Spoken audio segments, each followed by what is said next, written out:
Many of you will have seen recently that one of the biggest giants in the DeFi space, Pendle, has joined Berachain, and today we're going to talk about what Pendle is so that you guys have a good understanding of what it is, how it works, how you can play around with some of the instruments, and we'll cover some different examples as well. So yeah, we're going to talk about Pendle Finance, or Pendle as they like to call themselves. We're going to cover a few different things regarding the actual mechanics behind how Pendle works. I'll give you some examples. We'll walk through some things. So probably by the end of this video, if you've not even heard of Pendle, you'll hopefully have a good idea of, first of all, fixed rate and variable rate yields and all of this other stuff.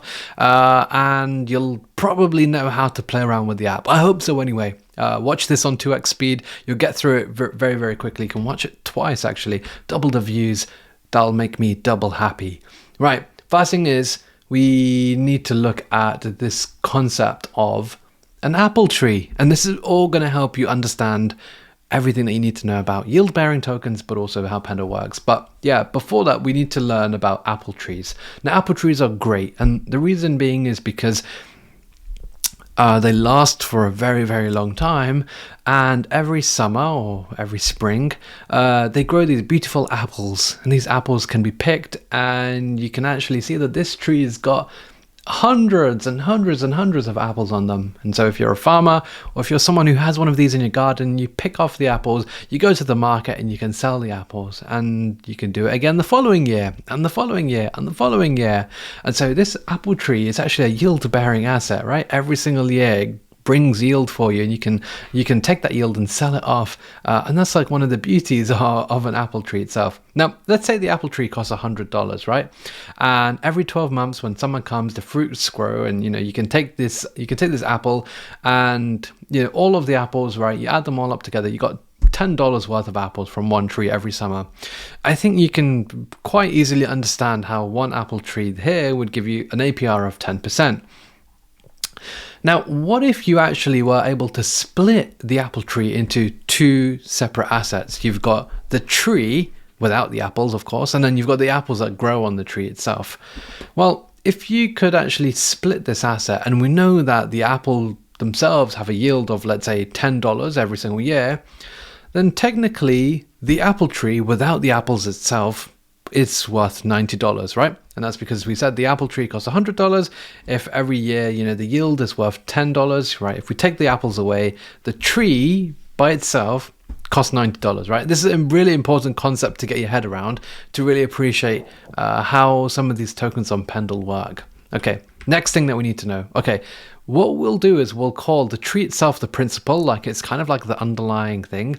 And then we'll call the yield like the apple itself. And again, getting your head around this is very, very helpful in understanding what's going on. Now, we know that, right, summer, sometimes you can get a good summer. Sometimes you can get a pretty crap summer as well. I know this because we get crap summers here all the time. And so, yeah, a warm summer, really, really good.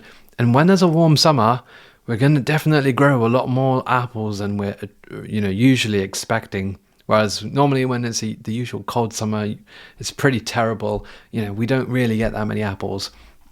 So basically, what if one summer, you and me, right, we know that, this year the soil fertilizer is really good, the weather's super good, the trees are growing really bright green leaves, and we know that that's an indicator for growing some big and juicy apples, and therefore they're going to be worth a little bit more. What if we knew all of this information, and instead, what we did was we actually paid for the yield up front. We paid for that $10 of apples that were going to come in summer.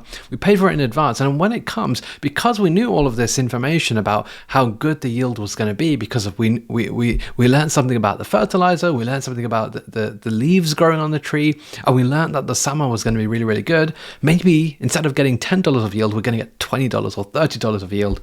We're speculating on the yield here itself.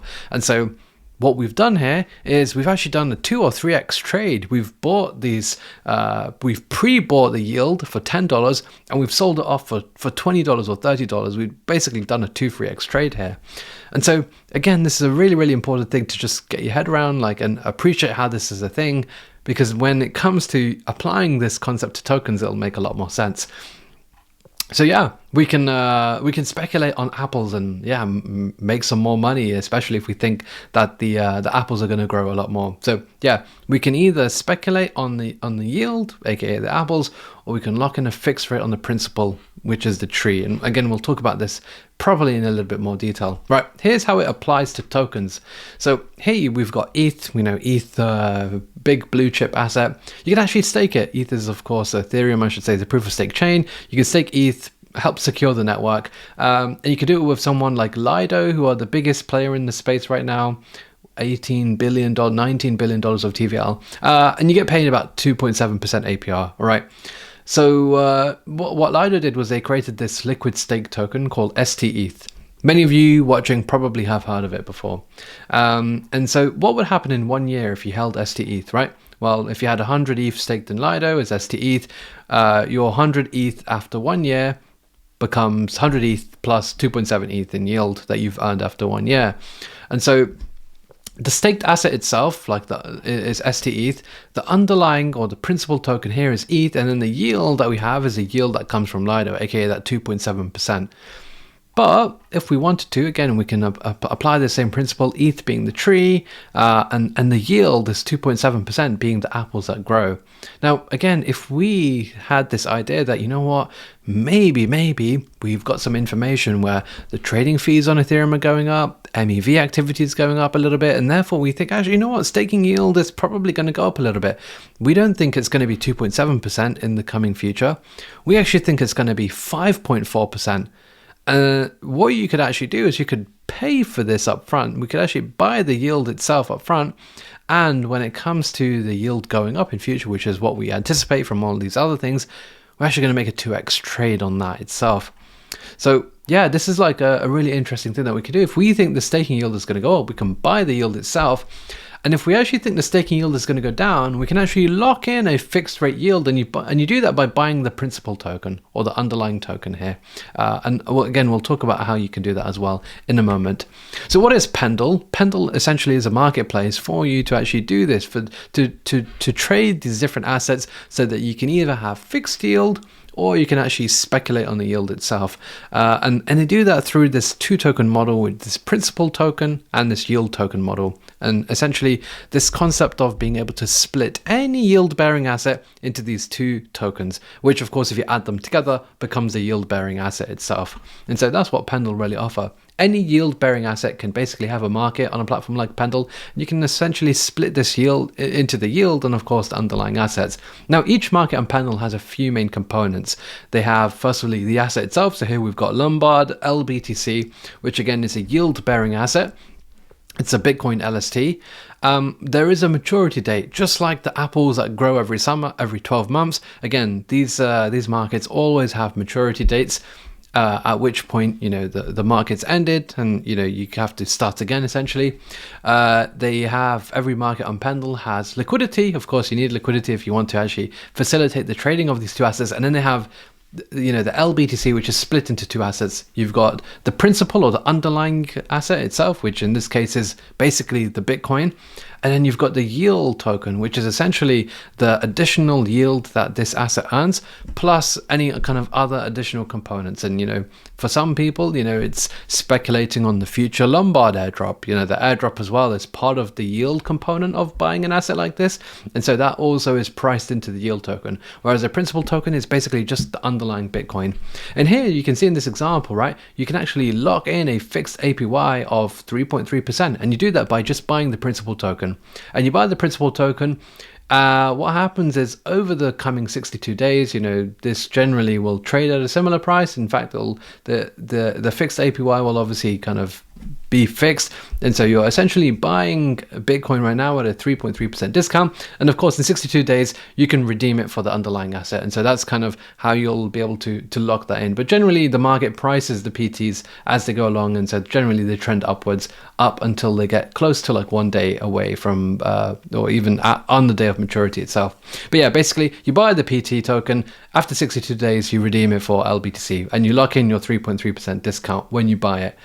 The yield token, however, is you just speculating purely on the yield. And of course that can go up, that can go down, but eventually this goes to zero. This is worth zero. And again, just like with the apple example, right? You pick off the apples and sell them, but like eventually they're gone, right? They rot or they go away. You have to chuck them away or you have to eat them, right? They basically go to zero. Whereas a tree remains there forever, and the following year it'll just grow another bunch of apples, right? Same sort of principle here, really.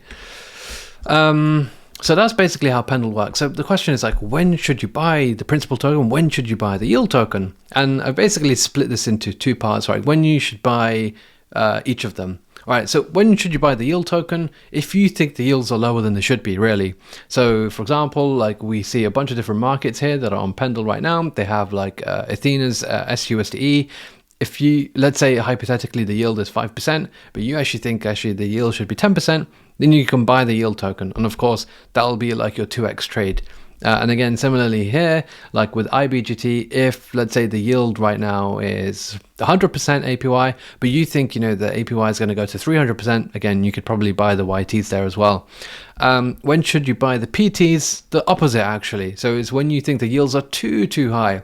So for example, if Athena's stablecoin SUSDE is offering like a 10% APY, but you actually think the fair value of the yield is 5%, just buy the PT, the principal token, and you can essentially lock in that 10% discount and basically redeem it 1-to-1 at maturity. The great thing about Pendle is they have liquidity in market, so actually halfway through, if you did want to exit, you can exit as well. You don't have to always necessarily hold it all the way to maturity, because sometimes they can be quite a long way away. As you can see, this market with Athena being 180 odd days away, so you can actually exit before. But yeah, you can just lock in as soon as you buy that principal token. You're locked in at that discount, and yeah, that's one of the beauties of it, really.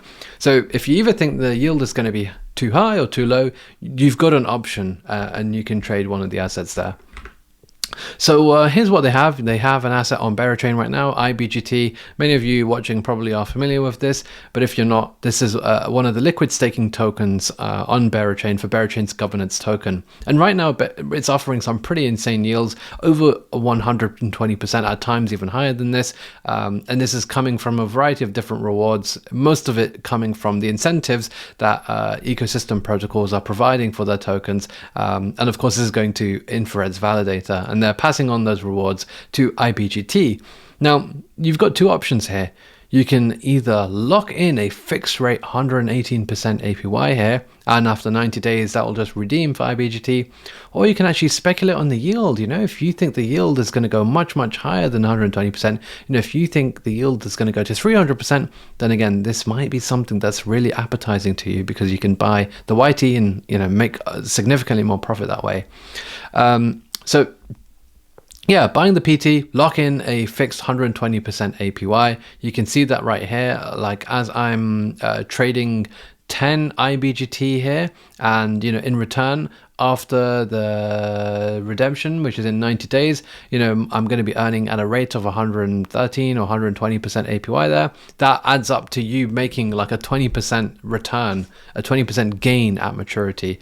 So yeah, that's pretty much all you have to do. You literally just buy it, and yeah, you just wait till maturity, and then you can redeem it. Yield tokens, of course, working a little bit differently, because you can actually here speculate on the yield. Maybe during the next round of bribes or incentives, the yield goes a lot higher. And in fact, even if the yield stays the same way, you can actually still make some pretty good returns. And that's because, like right now, like for example, if I trade my 10 IBGT, I'm actually going to get the exposure of 55 BGT or IBGT.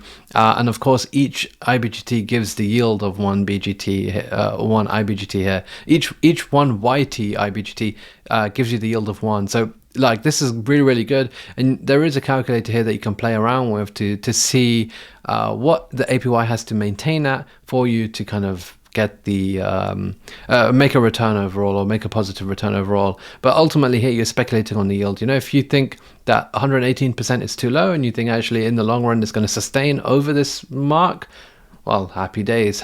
And yeah, I think that could be an interesting trade for you. The other component is, of course, getting exposure to like Infrared's airdrop, if they do one, of course.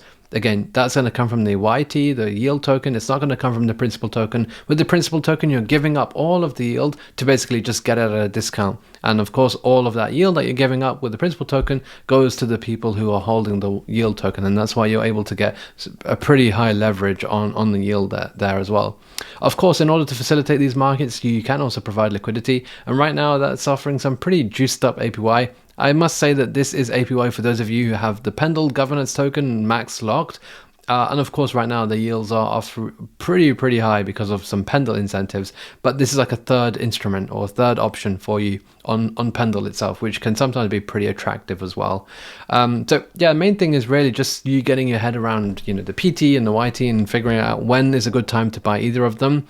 If you have questions on that, please just let me know. I can help to clarify some of those things. But ultimately, it just depends on where you think the yield is going to go next. So what's next from Pendle? I believe they should be having some more yield-bearing assets in due time, but I think for now, you have the likes of IBGT, Ibera, some of the Athena tokens, and EBTC as well. Maybe there'll be some unique stablecoins on Pendle. One thing that I'm wondering is whether Pendle will enter the BGT game, whether they will start whitelisting some of these vaults to earn BGT through PTs or YTs or even through LPing. I think IBGT or maybe one of the bigger assets certainly makes sense. But of course, we'll have to wait and find out. And of course, there is another protocol on Berachain that have a very similar product. There's Goldilocks, which I think also have a really interesting concept. Again, similar with the principal token and the yield token that Goldilocks have. What's going to be the dynamics between the two? Are Goldilocks going to offer maybe some of the more long tail assets or maybe some of the more exotic type instruments, whereas Pendle go with the more traditional kind of things? Let's see. I think either way, something I'm excited about. But I hope this video kind of clarifies a little bit about what Pendle is, how Pendle works, how you can use it as well. Let me know what your thoughts are. Smash the like button, subscribe to the channel, and we'll be back with plenty more education in the not so distant future.